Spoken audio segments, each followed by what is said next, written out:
for listening in to another episode of Conversations with Alison J, The Journey to Hear. Please remember to subscribe, hit the like button and share. Hello and welcome to another episode of Conversations with Alison J. I'm your host, Alison J. Today I'm very excited to welcome my guest, Marlene Stotts. She's a very, very dear friend and an amazing businesswoman. She's just so many things to so many people. But Marlene is a native of Trinidad and Tobago, and she holds a Bachelor's of Computer Science and a Master's of Business Admin from Jackson State University. And her background is in engineering and business administration, which led to roles in managerial positions within the corporate world. Marlene, you retired into entrepreneurship with a focus on financial literacy, mainly because of your upbringing. So Marlene, welcome to Conversations with Alison J. Thank you for joining us. Thank you for having me, Miss Allison. You are very, very welcome. So Marlene, talk to us about your journey that led you to the corporate world. And because anybody looking at you thinking, hold on, wait a second, she's retired already. What did she do to be retired at the grand old age of 35? And what was that drive that led you to leave the corporate world and become an entrepreneur? What was behind that? Well, I grew up in a household that I always tell people I grew up in a crisis, but my life wasn't a crisis. When we see what's going on today, we realize that anybody could thrive in a crisis. I grew up a family of 8 of us, 8 kids, my mom and dad. There was always turbulent in the house, My dad wasn't the very nicest guy. I thank God that he was my dad because it's because of him I'm here. But he was a very abusive man. And I could never forget I was, 7 and a half, going on 8. And my family had one of the most traumatic day when both of them tried to kill each other. And my mother had to run for her life, and my dad left to save his life. And my brother was 10, my sister was 8, I was 7. I had a brother who was 5, my sister was 4, 3, 2, and a baby. And I could never forget, we were left alone. And 8 kids left alone. So when I see the story Home Alone, I'm like, you were just left alone for a weekend, I think, until the family realized you were missing. But we were left alone. And I could never forget, Allison, is that I think it was 2 days after my mother came back with the cops. And she had a baby, and she took the baby. And the cops came because my father was on the prowl. And when she was leaving in the car, I could remember she looking at us with tears in her eyes, and she said, one day I will come back for you all. I don't know when it will be, but be good to each other. I promise I will come back. I have to go and make a way. So at 7 years old, we were faced of raising ourselves in a household where we didn't know where our next meal was coming from. Oh my gosh. And the deciding moment for me came when we ran out of oil and flour.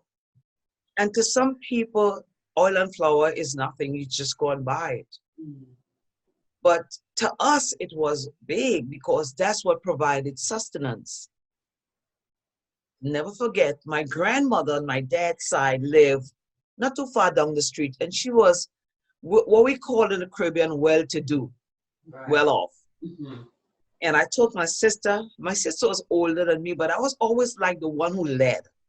And I said, let's go down and ask Granny for food, because absolutely, my grandmother will give me food. Right. That's what I thought. Well, at 7, you're not going to think any different. No, we kids and they're grown. And whatever happened between my mom and dad, I still thought that she was my granny.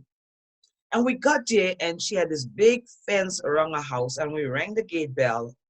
And she said in her British accent, "Who is there?" And I said, "Granny, this is Corinne and Marlene. That's my name. That's my sister's name." And she said, "What do you all want?" I said, "Granny, we need flour and we need oil." And what she said that day changed my life. She said, "Go home now, children. Your father told me to give you all nothing." Wow.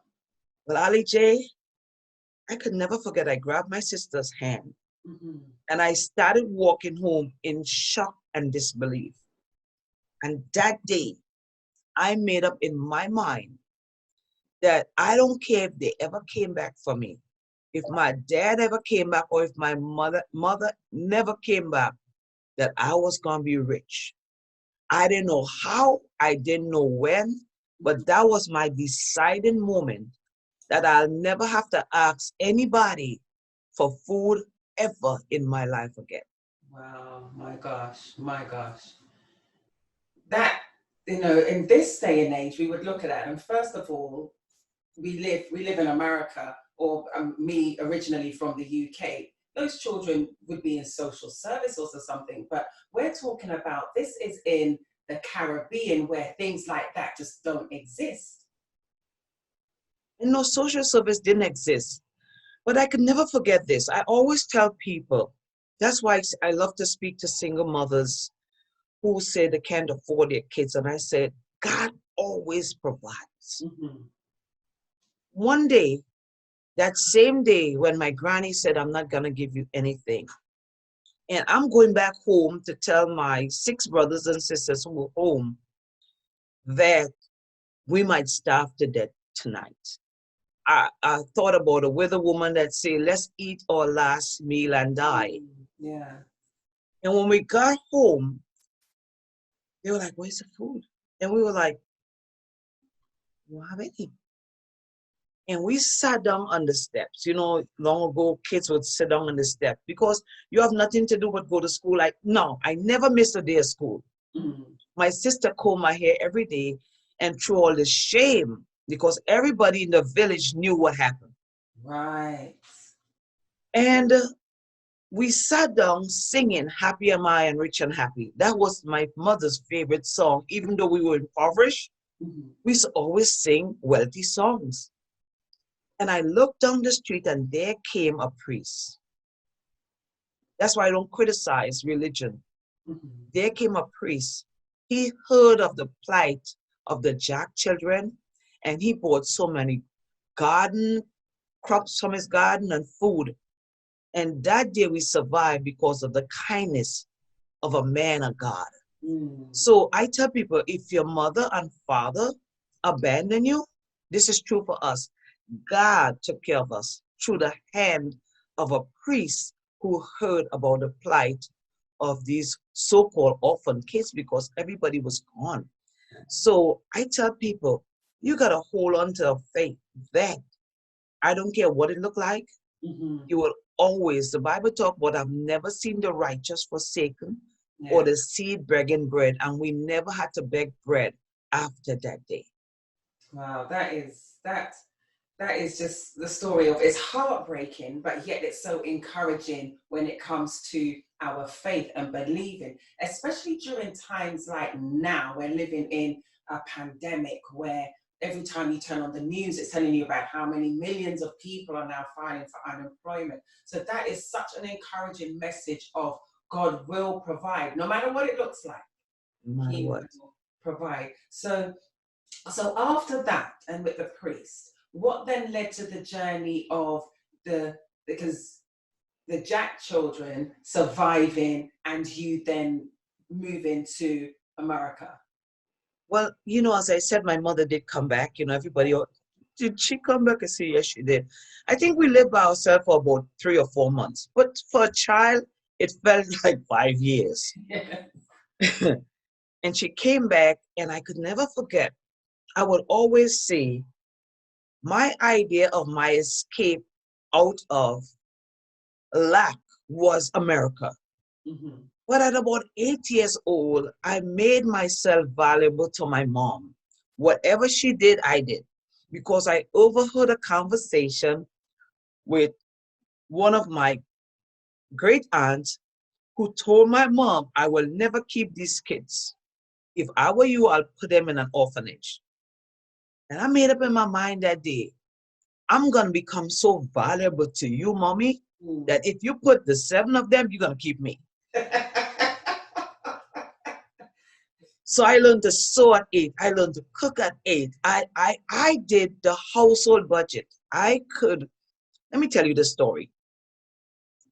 My mother, when she finally got a job as a nurse, as a midwife nurse, she was making $136 a month. But I would do our expenses versus our income.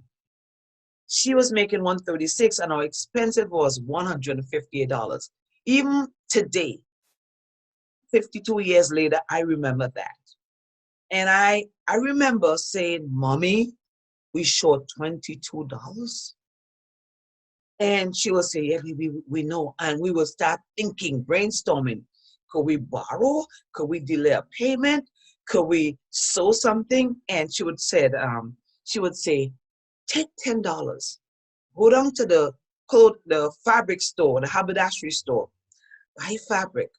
And I will run down to the store, buy fabric, come back, and we will make dresses and purses. And I'm telling you, every day when we did that, my mother will go to work and God will move on the hearts of the people. They bought everything. Wow. And we would pay all our bills, but it was a cycle. It was every month we were short until we started getting older and could work.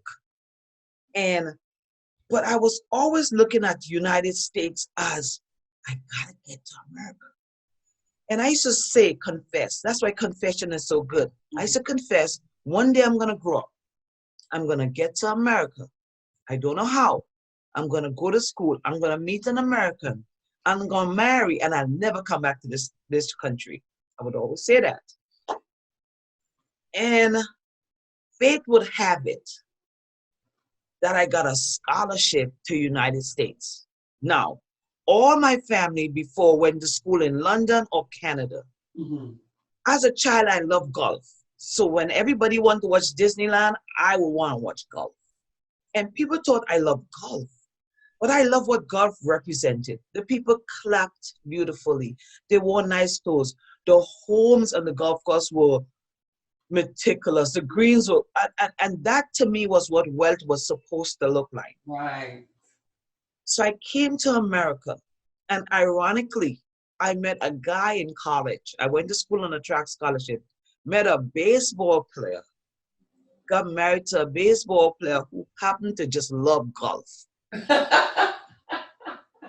So be careful what you ask for, because I imagine my life at 8 the way it is now, and it's even better.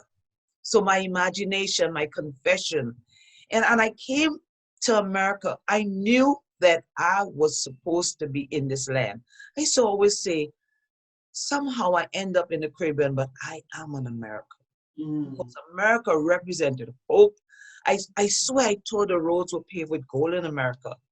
It looked that good on TV. It wasn't paved with gold when I got here, but it was the land of opportunity. And that's how I got here. I got here by my words, my imagination, and just hard work and your actions, though, because they say, the Bible does say faith without works is dead. So even though you imagined it, even though you spoke it, you still had to do your part to get here, though, because you did say you didn't miss a day of school. I didn't miss a day of school, and I was always an A student. I was valedictorian in every class, because this is my thought. If God saw it fit for me to be born into a family of lack, you could say they are poor, but you'll never say they are dumb. So we had 8 of us that was above average. We were considered geniuses. Because I said, you gotta have something going for you. If you don't have money, you better have a talent. If you have talent, you better have a brain. And I just happened to have a brain and talent. We all were good athletes. We all got scholarships and offers for scholarships. Some didn't take it. But I ran my way into America. And the ironic thing is I had stopped running when I finished high school. And I was dancing. And one day I realized I was gaining a little weight. So I ran on the track and I was just jogging.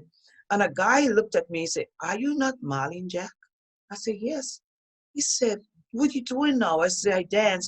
He said, "But you were such a good athlete." So this was a seed planted. You were such a good athlete. Ali J, let me tell you this. That Sunday, I was watching television and the national team came on.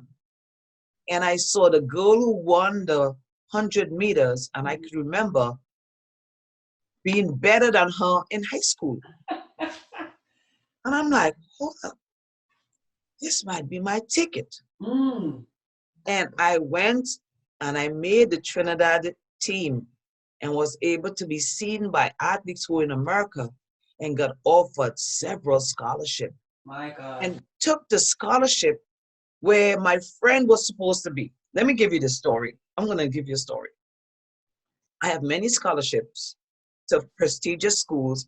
I decided to take one to Jackson State University where my friend went. So I said, I will have a friend there. I was supposed to go to school in January. School started in September.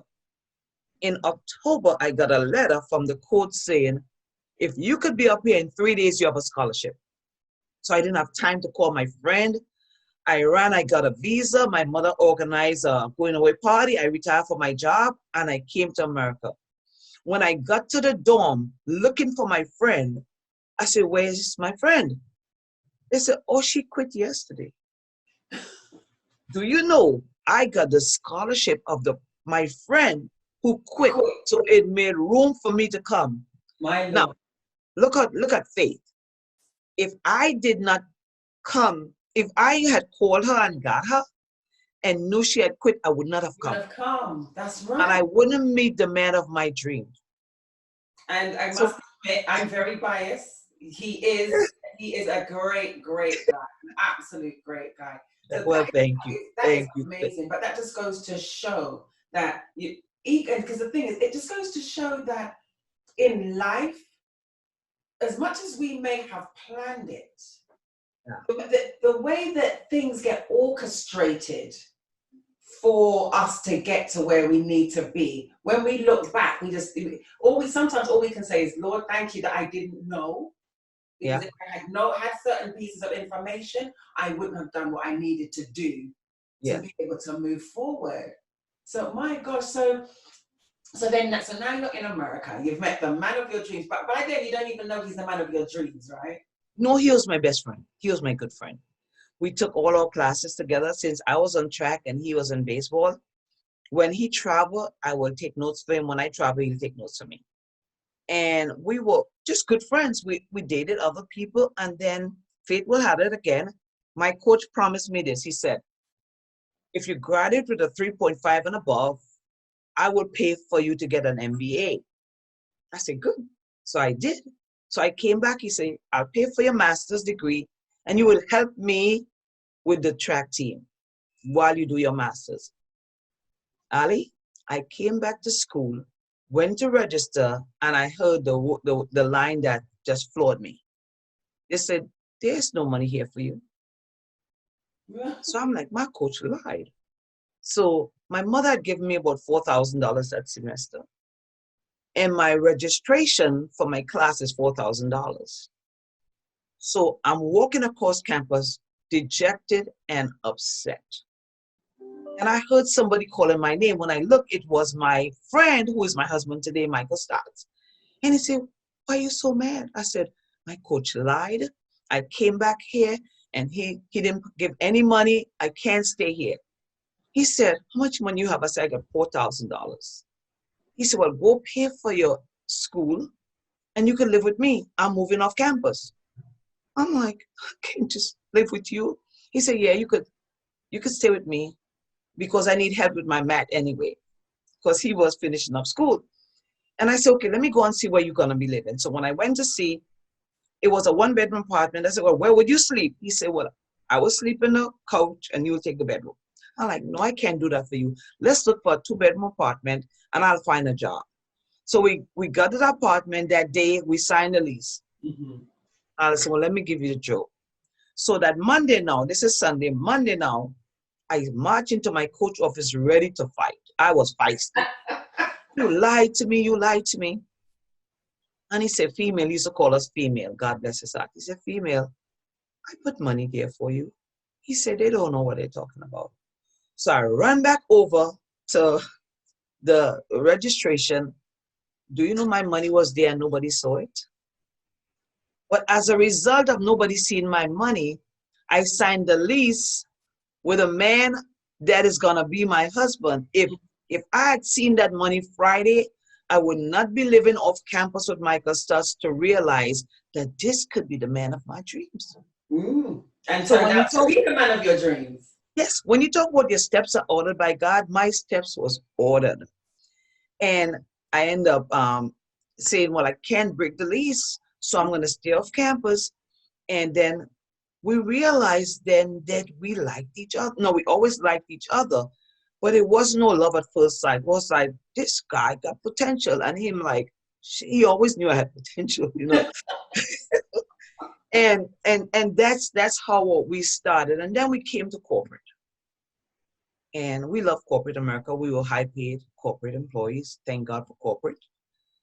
But I would see people always making the worst decision about their plans, their 401k, and we would always give advice and we had saved it. We always had business outside of jobs. We always believe in multiple streams of income. We call ourselves international hustlers. So we would always have side hustles or side business, making money on the side, invested, buying houses and land.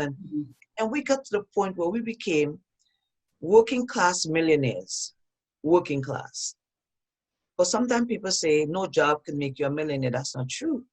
If you work and you save and you invest, you could become a millionaire if you have a high paying job. And we both did.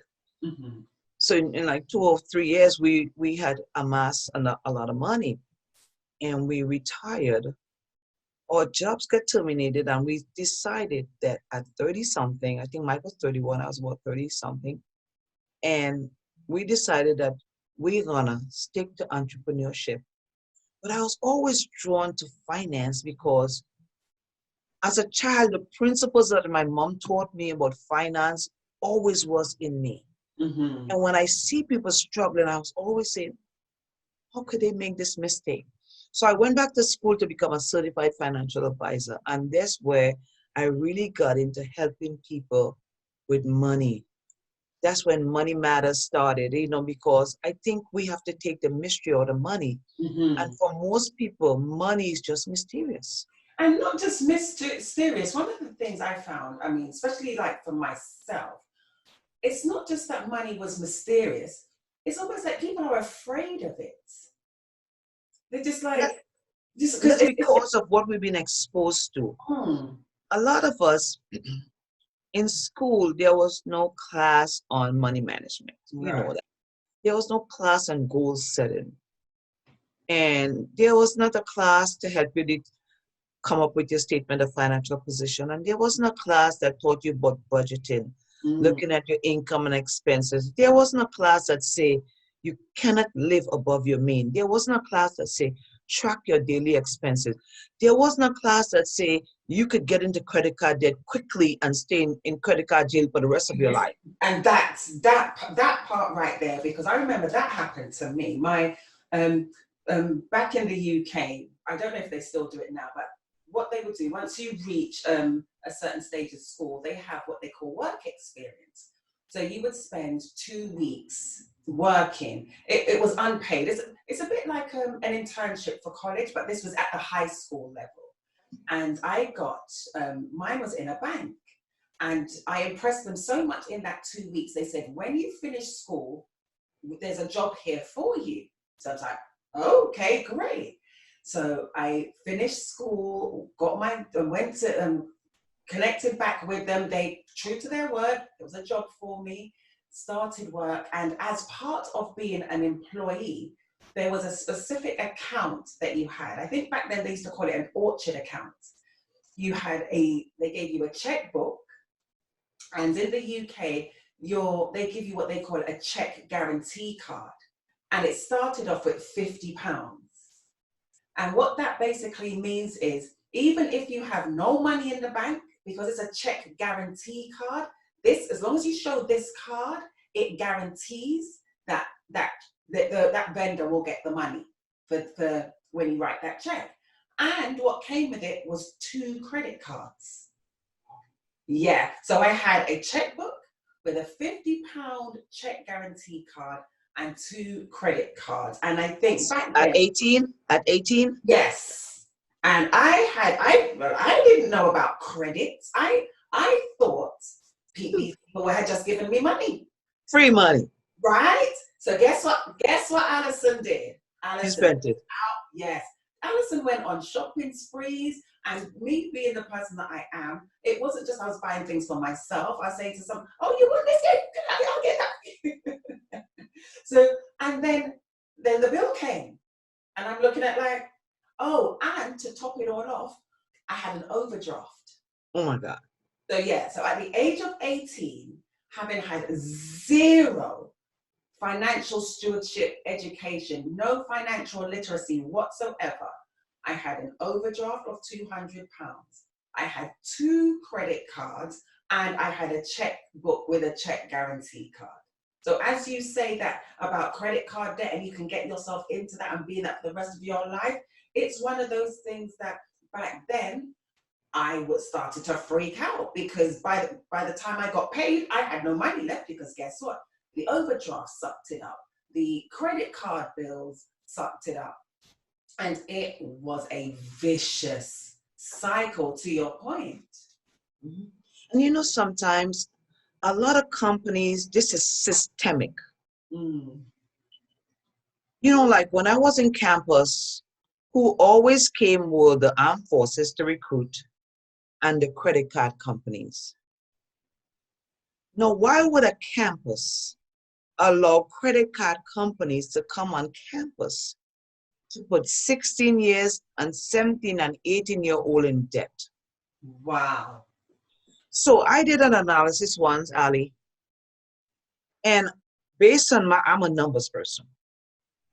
If you come out of school with more than $5,000 worth of debt, credit card, school loans, whatever, Mm-hmm.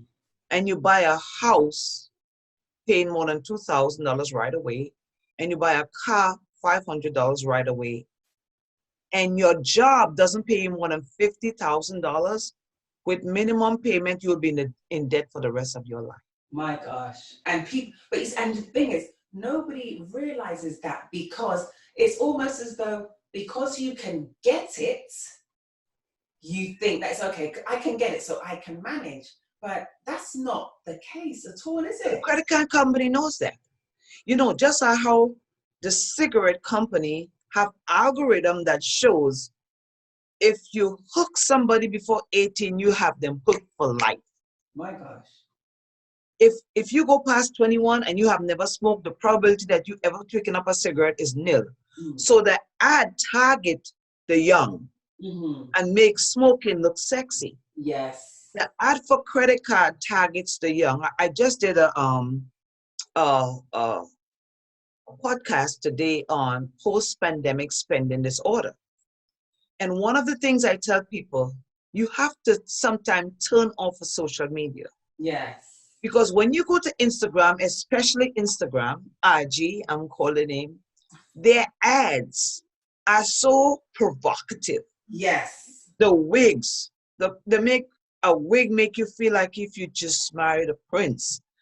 And their ads are targeted to take your money. They have an assignment on your money. And if you don't unassign them, you will buy everything an ad say. So what they're doing is not coincidental. Mm. You are being targeted. Mm. And it's true, yeah, because when it's because if we stop and pay attention to this, it is true that we're being targeted. Reason being, if you did a Google search for something, It's not a coincidence that what you were looking for is now what's coming up as the Yeah. items in Instagram. And when you're Yes. saying about, what just came to me about those ads, it's that everything's always, the price is being slashed. So in your Yes. mind, you're thinking, because I'm not going to pay full price for this, I can afford it. And then the next thing comes up and you think the same thing. And then the next thing, and then it builds up and it adds up. And if you're not careful, you probably have blown your entire paycheck on Instagram ads. You're right. I tell people this. You have to, whenever you go to buy something, look at how much you pay for that in sweat equity. So for example, if I have to buy a Gucci purse and that purse is $3,000 and I make $20 an hour, that is what? 150 hours of your life. Is that right? 150 times 20. Am I right?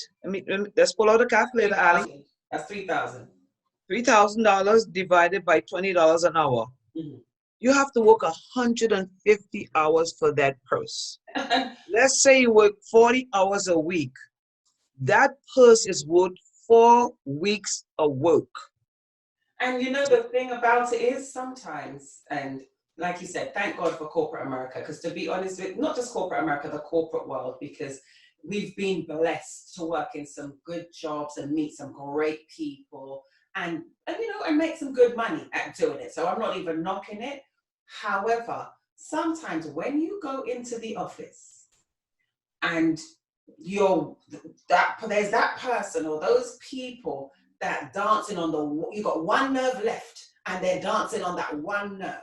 As sometimes what you have to put up with when you go into the office, and to say that I'm going to go through all of that sometimes, because I think everybody's experienced something in the place of work. And just to think that I've gone through that, and for all of that period of time, and what I did with it is buy a purse. And I'm not saying people shouldn't buy a Gucci purse, so don't come at me, Gucci. I'm not saying that. However, it shouldn't be the equivalent to 1 month of work. No, it should never be. And we never taught our kids to think in terms of the value of their dollar. Another thing I look at, I was in London and I was at Harrods, and there was this bad purse. Oh my God. It was about 4,500 pounds. And I pick it up. It was the nicest Celine purse I've ever seen. I swear they didn't have it in America. And my husband said, buy it. And Allison, I was carrying cash. So buy it. For some reason, I took out my financial calculator and I said, because we trade. And I put $4,500 in present value.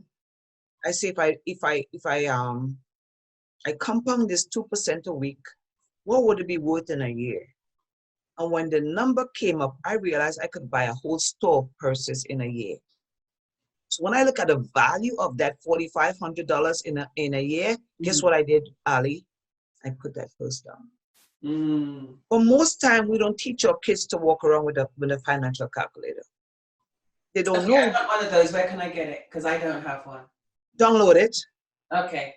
I love this one right here. Let me pull it up for you. It's a really simple calculator, but it has every calculation you ever want to think about. Let me pull it up, and I carry it on my phone. So even as a financial professional, I have to. It's called an easy calculator. Okay. So if you go to financialcalculator.com and you download this easy financial calculator, and you see here if you want to calculate the time value of money, the currency converter, the loan calculator. So when you go to buy a car and somebody tell you the car is $22,000 with a 7% interest rate for 5 years, and they give you a payment, you could put it in and say, no, that's not my payment. You just robbed me. Wow. And see, that's another thing where, because I'm thinking about it, and I just thought to myself, there's so many things since speaking to you that I'm kicking myself on, then thinking that I'm there thinking, yeah, I got a good deal. But because I'm not a numbers person.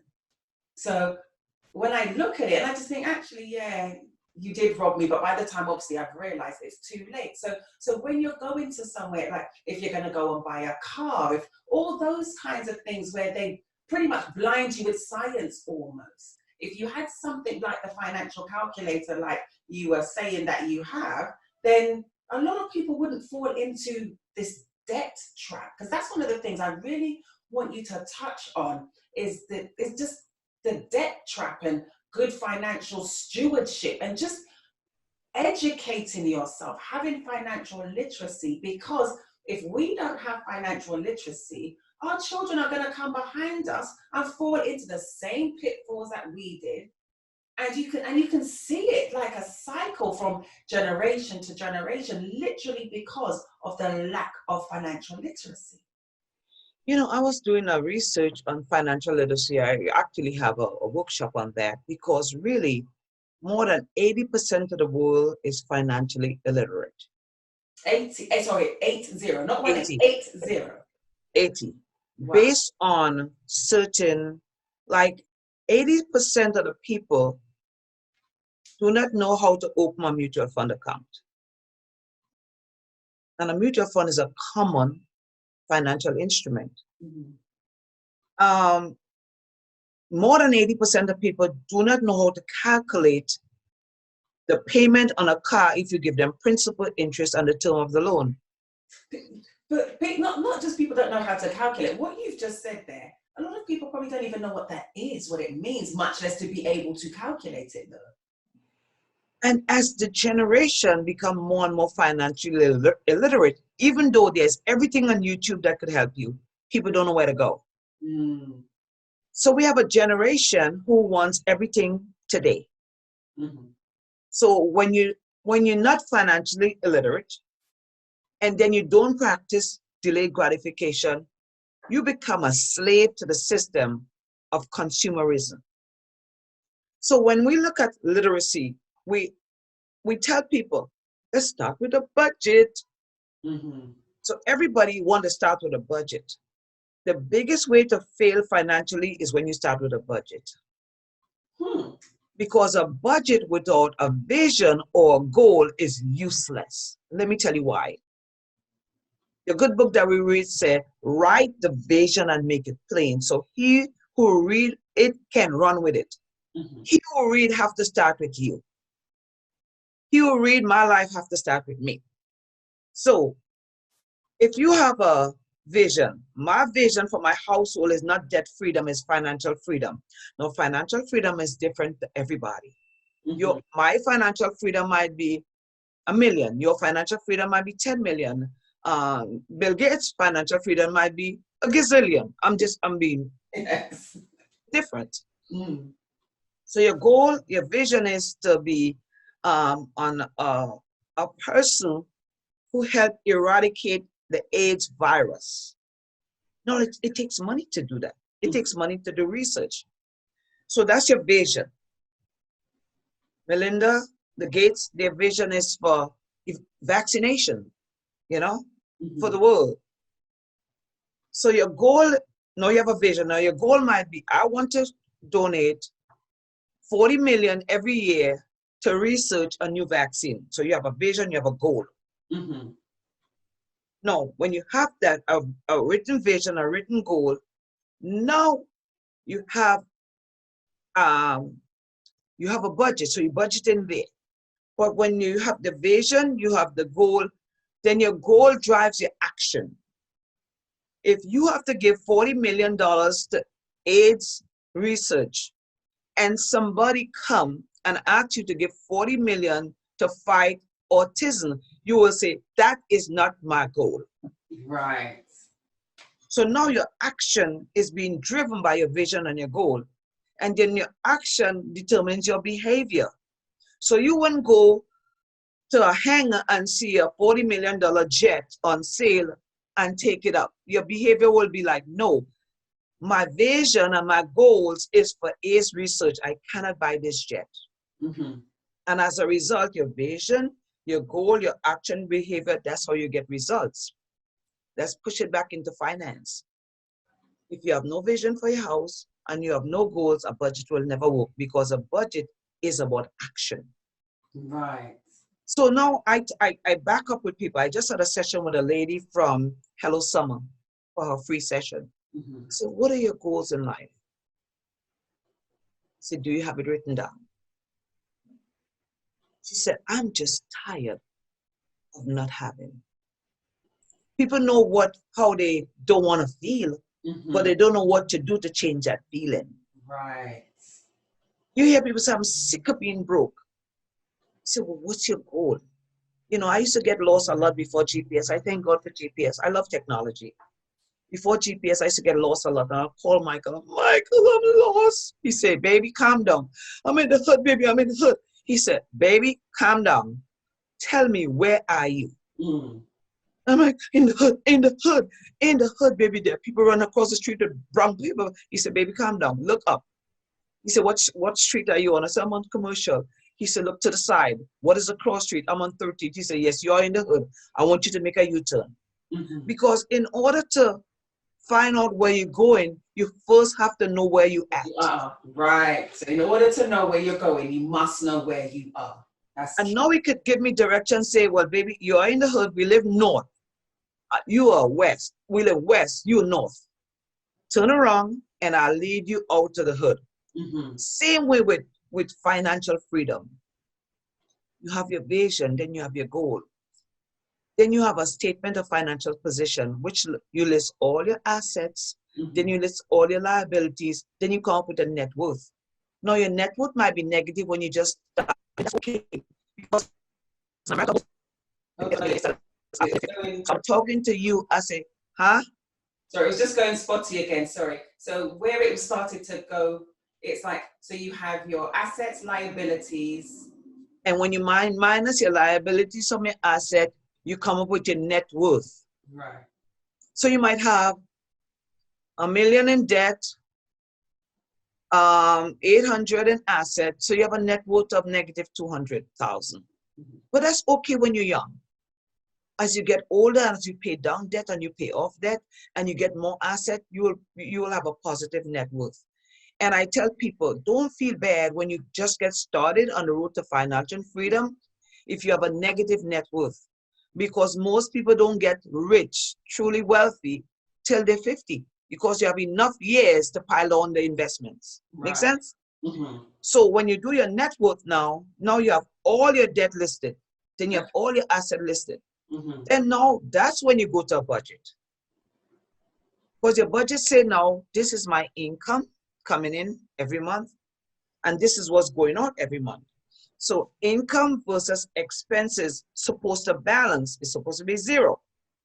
If your income is 10,000 and your debt, your expense is 12,000, you have an unbalanced budget. You have negative 2,000. So we either have to cut back on your expenses or you got to go out there and make more money. So if you just start with a budget, you don't know what happened in the area of your financial position.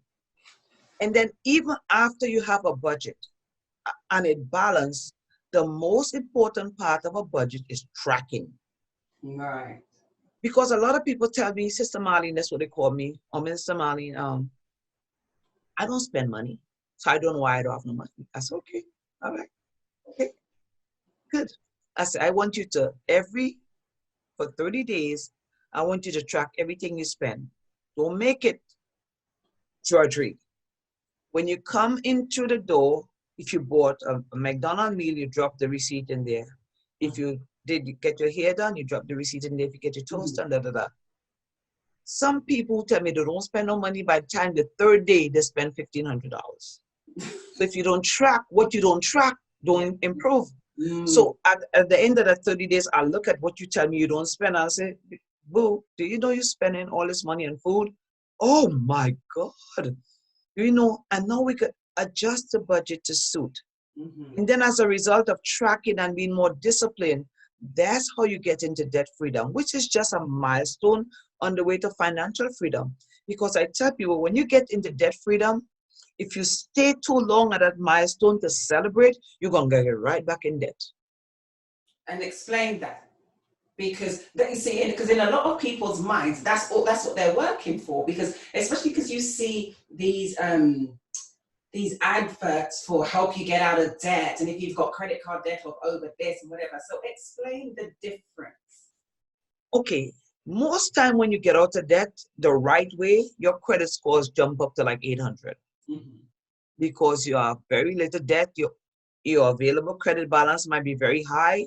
So now you become attracted to creditors. So you might have a $2,000 credit limit on a card. All of a sudden you have 20. And guess what? If you haven't developed the discipline through the debt freedom and stay there long enough, guess what you'll do, Allison? You'll say, I got 20 G's. I can buy this purse. It's only 2,000. But human instinct is never satisfied. It's never enough. Then you get a red bottoms. Nothing wrong with red bottom. We got them. Then you might buy a nice Gucci, a nice designer glasses because you look good in it. And next thing you look up, you're $10,000 back in debt. And now you're mad because you don't know how you got there. So guess what you're doing? You continue spending. That's the one. You get mad because you don't know how you got there, because you look up like, but how? Because just very recently I had 0. So where did this 10,000? And sometimes it's not just you. It might be a family member call you and borrow something. They gave you a sad story. You went and you take out something out of your 401k, then you pay it back. And then every debt sometimes that you get in is not your fault, but it's still your responsibility. And that is key, and that's another thing that I want people to hear as well, because there's a lot of times people do beat up on themselves and so on. But if we are honest, sometimes the debt that's been accumulated is out of the goodness of a person's heart trying to help somebody else. But like you said, it's still there. It's still your responsibility to now get yourself back out of that. And one thing I tell people, I heard Grant Cardone say something. His quest for the beginning of financial freedom for him was $10 million. And he said until he got to that $10 million, he loaned nobody no money. Wow. He didn't care if it was his mother. In order to be financially disciplined, we have to learn to say no. Nobody taught us how to say no. Because no makes us feel bad. And people make you feel bad too. Allison knows she got that $300,000 401k, and me and my kids losing our house and they don't want to help us. And you start looking at when you were sacrificing and braiding your hair for 3 months to save money, they were getting their hair done every week. But when they fall into financial trouble because of piss poor planning, it's not your responsibility to get them out.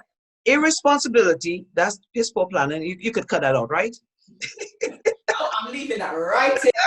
People need to hear that. We need to be honest and have honest conversations. So, and that's exactly what it is. I'm not going to say it piss poor planning. Because you're not going to get rich sugarcoating stuff for people. Exactly. I told you don't buy that car at a 24% interest rate. Why? I had a client I was working with for free, helping them for free. Help them get out of debt, help them pay off their debt. Our goal is when you pay off this car, they had a $500 car payment, and they were going to take that money and put it towards their retirement. So we have our plan. Got to the house of the Lord, and they came to show me their new truck. I said, take it back. It's not in our plan. Take it back. Take it back. Take it back. Well, the kids fall in love with it. I say, they're going to fall out of love with it. This is not in your plan. Where is your car that you just paid off? Where we traded in? I said, go get it back. I said, let me see. Well, the car note was less. I said, let me see the paperwork. Allison, these people had A1 credit. and somebody gave them a 16% interest rate on a car. I say, we have a lemon law in Florida. You got 3 days to take it back. You just bought it. We're taking it back. Kids crying, everybody crying. I'm like, yo, well, thank me later. Let's go. When we got there, and the salesman saw that they came in there with somebody who ain't playing no mess. So I'm the advisor, and this interest rate is not even in line with their credit. We need to return this car right now.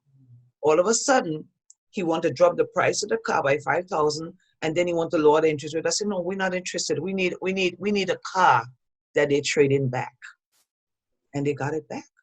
But if you don't discipline yourself as you get out of debt, it's like a cry of the wild. Allison, I need my Range Rover. Nothing wrong with your Toyota. I'm not saying you don't have to have a nice car. However, there's a time and a season for everything. And that's where we get tripped up. We don't know how to say no to even ourselves. You buy something new. This. It says we don't know how to say no to even ourselves. Yes. And so we have to look at when we are tempted to spend, especially in this season, this pandemic crisis, this season that we didn't plan, but it showed up on us. We have to say, is this in line with my values right now? Right, yeah. Is this a priority? And if it's no, is this on the list of things that I need, not want? And if it's no, just rest it back down on that shelf and get your butt out of that store. I went into Marshall's for the first time. Since March, I haven't been in a store. So I felt this need to go into a store.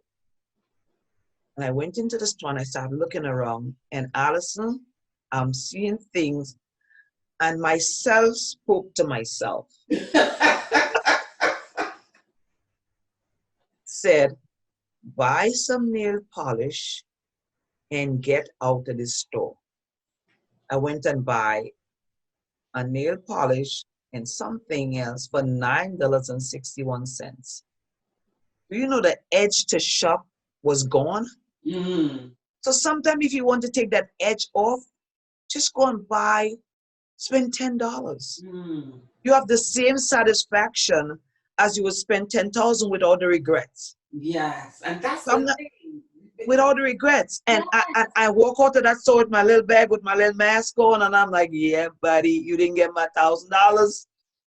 And not only that, it's so interesting that you should say that, because you walk out of the store without the regret, but you satisfied that need. It's almost like the other day, I really wanted something sweet to eat. So I got some jelly beans and I ate 3 rather than eating the bag.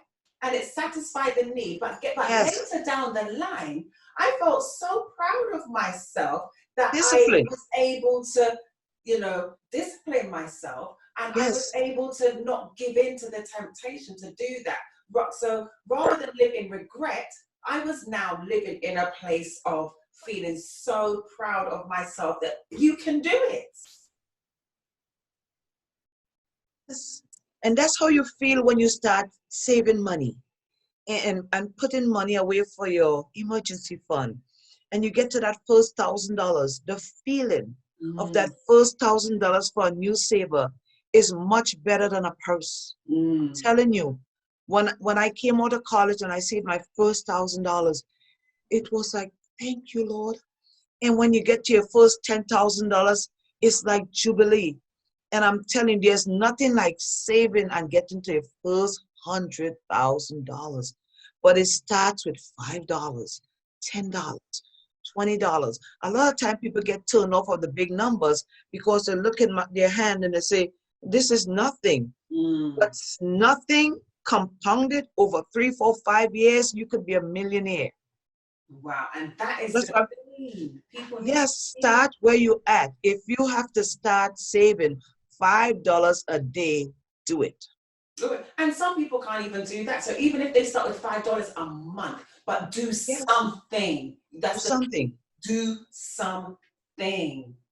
You know what I told myself one day? I said, if I could give 10% of my money to the work of the kingdom, because we are kingdom people, And for somebody who might listen to, you mightn't be a kingdom person, but you might be a charitable person. Mm-hmm. You give 10% of your money every month to shelter, for animals, whatever you desire, whatever charity that grabs your heart.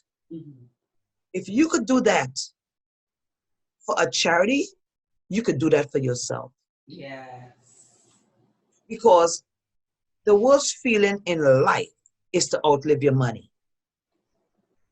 To get up one day and you have done all this good for all these causes, and you're 50 and 60 and you're ready to retire, and your 401k is now a 101k, or you have no 401k. It's the worst feeling. So I tell young people today, start young. Get a good life insurance policy. If you don't save, get something that you could invest in every month that could multiply, not just add, multiply, and start where you at. If you start and save automatically. Mm-hmm. Don't trust yourself with your saving. Think about it. Your mortgage company take out your payment automatically. Mm-hmm. Your car company take out your payment automatically. Mm-hmm. Your insurance company want their payment auto. So why should you trust your future to manual? Wow, that's and that's the thing, and that's one of the things I like about coming to America, because in the UK I never heard of it. They may have started it now, I have no clue. But the way that you can set up your direct deposit was, so I set up my direct deposit, and then for my salary to be paid into my checking account. In the UK, that's a current account. So to do that. But then I realized that you have an option to put another account in there. So automatically, so by the time I get the notification that, because I get a notification every time money goes into my bank account. So by the time I get that notification, there's already, I don't even have to think about it. I don't have to try to remember, because that money just automatically. And even for those of you listening in the UK, you can set up a direct debit, because here in the US, you get paid every 2 weeks. So that's why it's easier for you to be able to, when you do the direct deposit, put that second savings account in there for money to automatically go. But in the UK, I remember what I did do is I set up a direct debit. That's what they call it. They have a direct debit and a standing order. I set it up so that, so in the UK, you get paid, if you're not a temp, you get paid once a month. And so for the most part, some companies, they do it like on the 15th of the month and so on. If you get paid on the 15th of the month, just to be on the safe side, have a standing order or a direct debit set up for the 16th of the month for that money to go. So you don't have to rely on yourself to do that. You can't trust yourself with your future. And even though we're good people make bad decisions. Yes. And then what I've always done when I started corporate, I would max out my 401k, because they were matching it. If they are matching your 401k, max it out. Mm-hmm. Then I would have 10% after tax, what I put into other account, direct deposit, EFT, every month. And then every time my salary increased, I calculate the increase amount and put it into a savings. Because cost of living didn't go up. Right. If you're not careful, your lifestyle will gobble up every increase you ever get in life. And that is what people need to pay attention to, because they think, oh, I got this little bit of extra money, so I can do this, or I can do that. No, discipline yourself. Now think about it. The coronavirus relief checks. Some family got, if you have 5 kids, you got 24 plus $4,900. You didn't have that money 3 months ago. Why are you using it today? Think about it. So that money should go into some kind of investment that you could say, when this pandemic happened, I waxed rich because I took $4,900 and I put it in an investment account over 30 years. Now I am a millionaire. Because it will happen. But if we take that $4,900 and we are not educated, we're going to buy a big screen TV. And that big screen TV is obsolete in 6 months. And And it's funny that you actually should say that, and it really is funny that you should say that, because when the pandemic happened, I was fortunate enough to be able to work in an environment for a while that was helping people with their finances, and it was just these payments.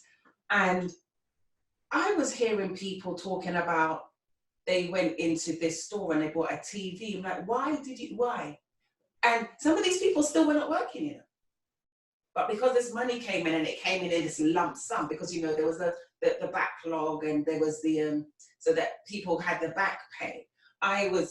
People were telling me of somebody was like, oh yeah, I just bought a truck. Why? The pandemic is still not over. And we don't know how long it will last. And but let me tell you what happens. When I spoke about post-pandemic spending disorder, one of the things I warn people against is comparison. Your neighbor bought a TV, and they're gonna let you know they got an 8-inch. So they rub it in your face because they're happy. You were satisfied with your 65-inch yesterday, but all of a sudden you want to keep up with the Joneses, who don't like you anyway. They were just showing off. And you go and take $2,200 and you buy the best TV. And the next day you realize you cannot even take it back. For some stores now, you can't take back electronics anymore. Wow. So you got to be so careful that you're not looking upon what somebody just bought. They just bought that S550. Maybe it's my time. No, because if this pandemic lasts longer than we think, as we have to pray for what will happen to families. Yes. Most families are now on their 5th month of moratorium for their mortgage. At the end of 6 months, most mortgage companies want you to pay that 6 months off because they're not going to refinance that loan. I'm telling you, they're lying. They're going to take your house. Wow. You will have families with no home.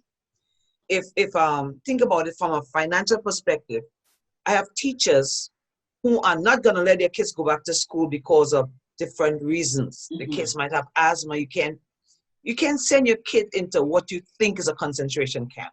Right, yes. So that mother cannot go back to teach if she don't teach online. So if the mother, most women today make as much or more money than their husband. If the mother cannot go back to teach because she wants a child who is alive, their income now get reduced by 60%. My gosh. So we haven't seen, that's why there's a rush to come up with another stimulus package, because you have to pacify people, because this is tough economic times and we think it's a joke. It's not a joke. Your cash is to be held on to. Stash every extra dime in your emergency fund because you just might need it. Yeah, and that's something that it's just like people are just going a little bit crazy at the moment. And I don't know if it's because people have been social distancing and isolating and quarantined for so long that now that they're allowed out, they've just gone crazy. And I'm hearing people spending that money on a truck, or spending that money on a TV, or spending that money on stuff. I'm like, okay, if you needed a TV because your TV broke down or something, that's different. If you needed a car because your car stopped working or whatever, that's different. And we're social distancing, so where you going? You don't need a car right now anyway. But people are just like going out and just spending this money rather than being wise. Yeah. And a friend of mine just told me this, not because you didn't lose your job yet mean you have a job. Ouch. A friend of mine just told me that he works for the government. And they told them if the government doesn't have enough money in August, they will be furloughed.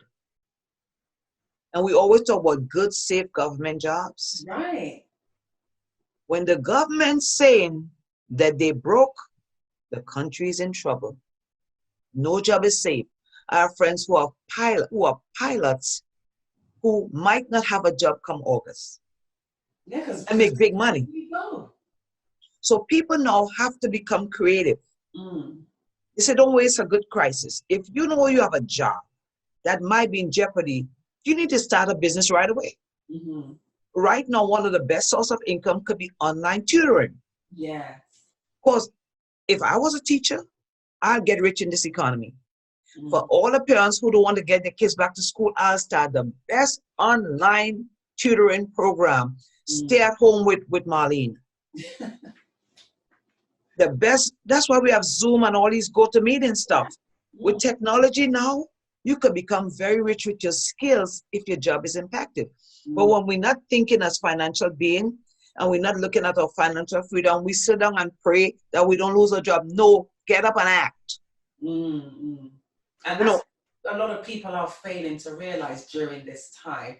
It's just that there's so many different aspects. And as we were saying earlier, because people see money as a mystery and because people are afraid of money almost and I think the fear of money comes from the lack of understanding. So ultimately it being a mystery. So it's a case of they just want to hold on to the job, hold on to the job, hold on to the job. But even outside of a pandemic, if we're very, very honest, my thing has always been this. If people like Richard Branson and Warren Buffett have enough money that they could have their face printed on it, but they're still always looking for the next opportunity, the next business idea, the next investment, why then do we just sit there and just happy as Larry with this one income? Because we are programmed. If you look at the turn of the 18th century, there was no formalized education. You know that. I'm not telling you nothing that's new. But if you're not careful now, education could be a deterrent to wealth. Because when you're educated, you are prepared to find what, Allison? A job. And so when we were coming out of school with our 4.0 or MBA and our BS in computer science, the only talk was who is going to hire us. So we have not been taught to hire ourselves. So I tell people today, if you lose your job, you just got released into entrepreneurship. Don't look at it as I lost my job. Look at it, I've been released to soar in the world of entrepreneurship. I will never ever, I have nothing against job, but I have something against only having a job. That's it. Say that again, please. You have nothing. Nothing against jobs. I love jobs, but I have something against only having a job. Because when you only have a job, your life, your family success, your financial success, your whole well-being is dependent on a man making a decision about you. And they could pull that rug anytime. I know people who were making $500,000 and they got up one day and the firm said, we cut your whole division. So if you are, some people are their jobs. If you are your job and the rug get pulled, you could understand why people jump off a building when they become their job. Yes. So no, there's nobody in this world today, and I thank God I learned that early in life. I'm unemployable. When I work, I make a lot of money. But I know we all have to position ourselves because God put every one of us with a unique skill, a unique ability. We might not have identified yet to be wealthy because wealth is our birthright. I don't care what nobody say. We are not supposed to live average. But we have to have the wisdom for money because money follows wisdom. And if you don't have a wisdom about money and you're not a good steward of money, right now money is looking for people who will be good steward over it.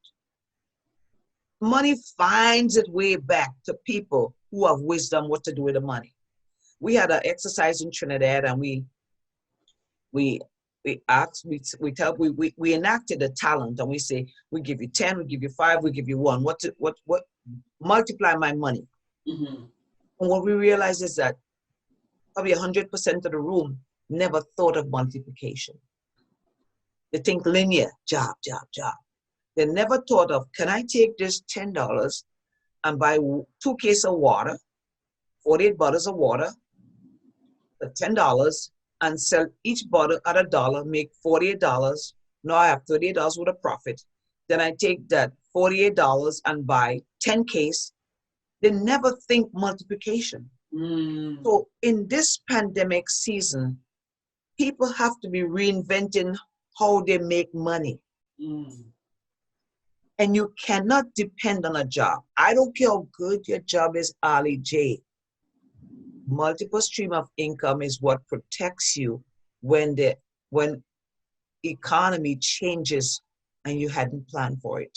Yeah. You have to have different streams of income. Because, like you said, you just never know. There's people that have lost their jobs that March 1st, they would never have dreamed. Never. Because It was secured. now, and we're looking at it, and we're just looking at how things have happened and how the speed at which things can happen. Mm-hmm. Because a lot of the times we like to fall into that that comfort zone of thinking that, well, if anything happens, we're going to get notice, right? We're going to know ahead of time. But if anything, this has taught us that literally life can change in the blink of an eye. Yes. There are crises that happen and it's your doing. Mm-hmm. But most economic crisis is not our doing. Mm-hmm. We have countries that went bankrupt in the last 6 months. Wow. We have corporations that will never come back. Think about it. Most gyms will never be able to survive this. Yes. Most banks can't survive this unless they get bailed out. Whoever have to survive this, the government have to bail them out. Yeah. So if countries could go bankrupt and Fortune 500 companies could go bankrupt, what make you think that one income in your family will protect you in economic crisis? And that is so key. And so in saying that and in doing that, it's one of those things where, so now going back to being a good financial steward, and I heard you say something about things being assigned to your money. Explain that for us, please. People don't realize that the job of companies, the marketing department, is to make money. Mm-hmm.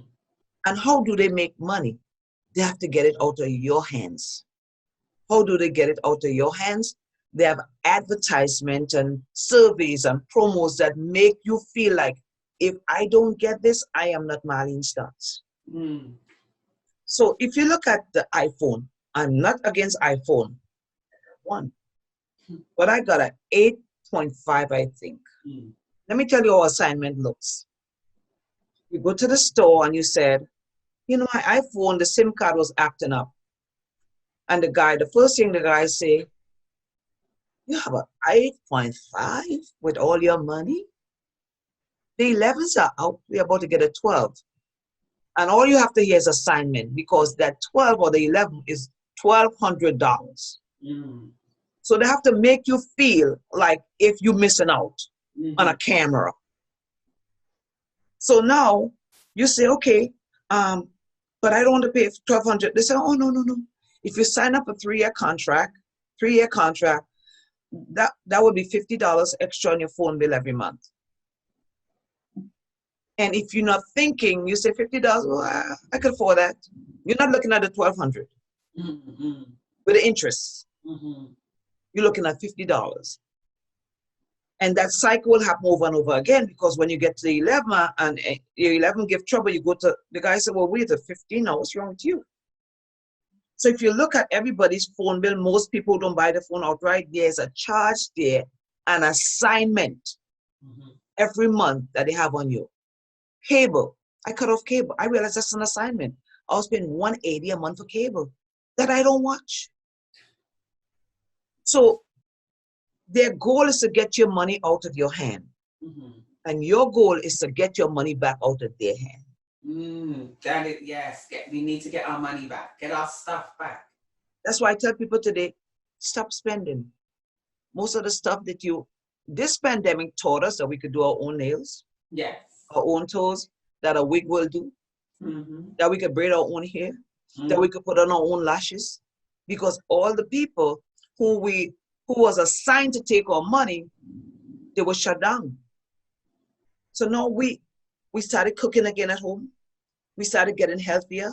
So when we unassign all these businesses and these people that we feel and the funny thing, they have us so trapped that we, after a while, think we need them because it's ingrained.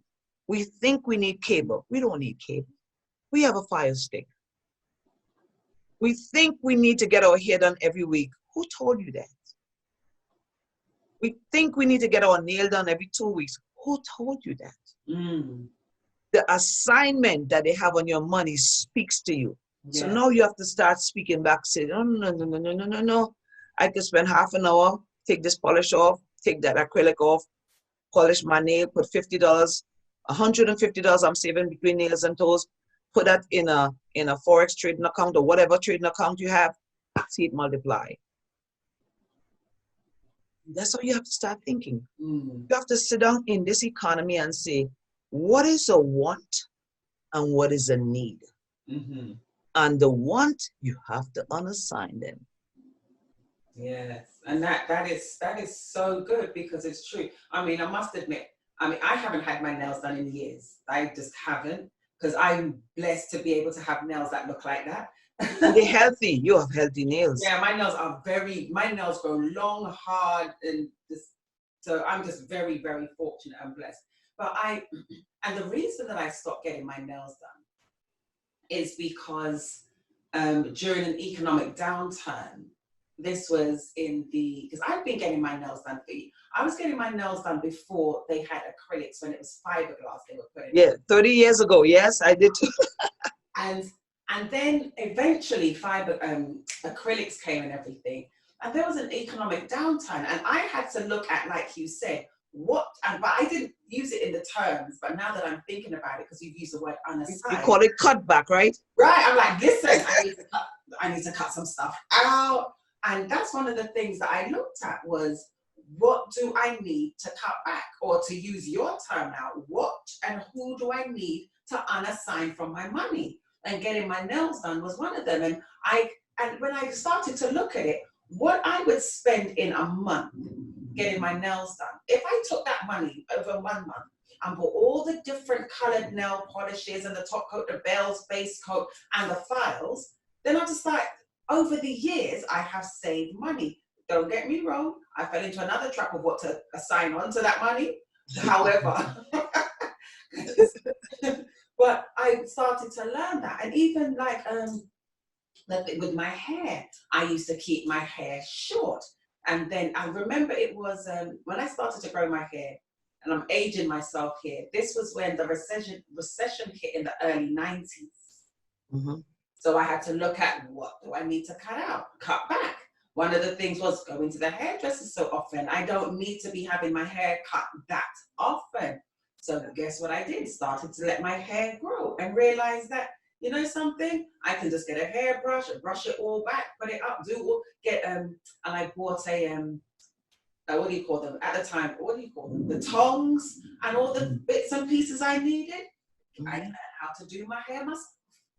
And I'm not saying to people, don't go and treat yourself every once in a while and get. No, we're not saying that. But nobody's saying that you've got to live under a rock and when you come out, you're looking like Chewbacca. Nobody's saying that. However, there's just so many times that we're doing things unnecessarily. And unknowingly. Because we made it almost, it's like automatic. We don't question why we do what we do. In this season, you have to question every dime that leaves your hand and question every dime that's supposed to come in your hand that didn't come in. If you say, you told me, finish your book. If you say, I'm supposed to finish this book and bring in XYZ, and you don't write a book for money, but money will come when you share good information. Or if you're supposed to do this and you're delaying and you're procrastinating, you got to question every dime that is not coming in and question every dime that's going out.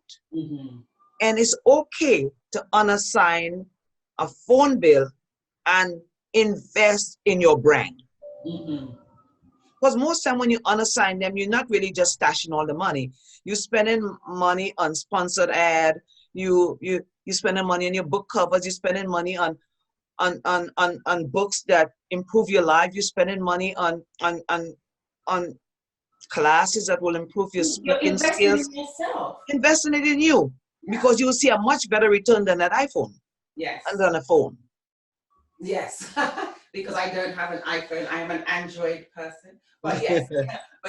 And the thing is, talking about phone, I almost fell into that trap a few months ago. It was and what do I have? I have the Note 9. And it's running a little slow, but guess what? They came out with the 20. Mm-hmm. And I went in because, what did I go into the store? I actually went into the store because I did need to replace something that broke. Yeah, that's how they get you. So I went into the store to replace, because my watch broke, and I was like, went in to replace my watch, and guess what? Right at the front, the 20. And I'm thinking, features, all these features. Yeah, yes, and she started to demonstrate the features and show. And the thing is, because I like gadgets, So that's the thing. To me, that was the thing. That was the little glittery, the glitter. It's a new gadget. I learned a new gadget. And then it was one of those things where, for one of the very first, and it's not like I didn't have the money, because I actually did have the money. Of course you had the money. I did have the money. And that would have been the most I've ever spent on a phone. But the fact, I felt so impressed with myself. Yes. When I was about to do it, and the voice of reason and wisdom came up in me, and I says, no. No. And no. Say it again. I said, no. And I was and then I spun around on my heels, and I walked out of the people's store. And they're looking at you like, what's wrong with you? And you're like, no. I felt so impressed and proud of myself. Empowered. I just feel like I'm growing up now. Before you would buy it, and then you get home, you say, they just took my $1,200. Yeah. No. Yeah. That's why we have to learn to say no to even ourselves. Because the salesperson's job is to try to sell you the phone. And your job is like a timeshare. I tell people, I don't care how much timeshare presentation you go into, they shouldn't snag you into a timeshare unless you want it. And make you fil bad. I said, you're not making me feel bad. Give me my gift, let me go. No. And you know something, there's many people, because I put my, listen, I'm being honest here, I put my hand up, I'm one of them that fell into that timeshare. But are you using it? No. No. And looking back on it, I was thinking to myself, how did they sucker you in? Just listen, you're normally so, how in the world did you sucker into this thing? But now, some people use their timeshare, but most people, they got suckered. Yeah, I definitely straight got suckered, and it's one of those things where it was a valuable lesson, because to get out of those bad boys, you can't always get out of it. It's like getting out of jail. No, listen, I've watched movies where, what's that show that people, I never watched it. Was it Jailbreak? Listen, Jailbreak. People get out of jail, than getting out of a timeshare. It's horrendous, and it should. And guys, we are not anti-timeshare. We just have to learn to say no.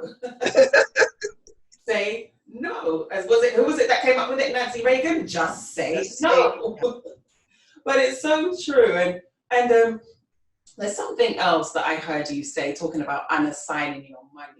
When you mentioned something about, if you don't have $1,000 in your bank account, but you can go into your closet and calculate. What was it you said about that? You know, I believe there's a time and a season for everything. And you know, I'm not anti-nice things, because if you look around my closet, I do have nice things. But if you have $1,000 purse, and you don't have $1,000 invested somewhere, then I have to question your priorities, your values. I have a relationship right now with everything that says this: if I have to get rid of you to become liquid, you are sold. Ouch, okay. I have no emotional attachment, we call it Christian word, no soul ties to anything. The only thing I'm keeping is my religion and my husband.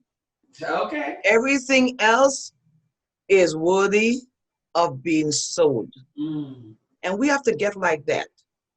If you have a financial crisis that you didn't plan on, I went and I made a inventory of what I have that is valuable. Pianos, pictures, artwork, crystal, china. And then thank God for eBay, because on at any given moment, if I want to liquidate, I could easily find a lot of money. So don't get too tied up with what you have. Or you said, not just tied up, don't get so emotionally attached. Because don't get me wrong, there are some things that have sentimental value, like if you got your granny's ring or whatever. If I'm wearing my granny ring, this is not my granny ring, but if this is my granny ring and she give it, I shouldn't have it in a pawn shop. Don't let yourself get there. But I'm saying like purses, nice shoes, artwork, pianos, nice furniture, nice stuff. That you could say, if you see a good investment and you say, I could liquidate this, invest in something, make 5 times the money and buy a store later. So just make sure that your attachment to something is loose. So if the Lord tell you, if you're Christian, or if something tell you, or if the universe speak to you and say, sell that now and invest in this, I say, no, I want my purse. Most time, the only reason we hold on to things because we want to impress the Joneses. And I was just about to say status symbols. Status. What people say, you sold your, I had a Mercedes S550. And I realized I didn't need that car, so I sold it and I bought a Mercedes 350. And somebody had the nerve to tell me, well, what would people think that you went down? I said, I didn't go down. I said, I'm not broke, I got money. See, when you have money, you don't care what people think. But that person who didn't even have a Toyota was telling me that I should not buy a certain car because my status is tied to a car. Who I am is tied to who God made me. So we gotta check. Not a car that depreciates in value. As we drive off the lot, that thing dropped by 20 G's. So in this season, when you want to get financially free, you have to be delivered from what people will think. I used to live in a 7,000 square foot house. I moved to 4,000. What will people think? I said, I don't care what people. It's just my husband and I. So divorce yourself from the opinion of man. That is your starting point to financial freedom. And on that, we're going to call it a day. Love you. Love you too. Thank you so much. Marlene Stotts, thank you so much. Just where can people find you? What's your website? Where can people find you if they want more information, want to reach out to you? Because you are you travel around the world teaching financial literacy. So where can people find you? You could check my landing page website at Marlene Money Matters with Marlene.com. That is Money Matters with Marlene.com. And you could check on need additional information on some of our free resources. I have a resource there that say unassigned. You got to put that all over your house. I have had people say they got delivered from wanting things they shouldn't have, and they have unassigned people off their money in draws. They're saving tens of thousands of dollars in this economy. And for any appearances, you could inbox me from my site also, my events, and I will call you back. Excellent. Marlene, thank you so much for joining us and sharing my pleasure and knowledge. And I'm just hoping and praying that from this, people will start to unassign unnecessary expenses and divorce themselves from the opinion of man. Marlene Stotts, I love you. Thank you so much. God bless you. Bye-bye. And you. Bye-bye.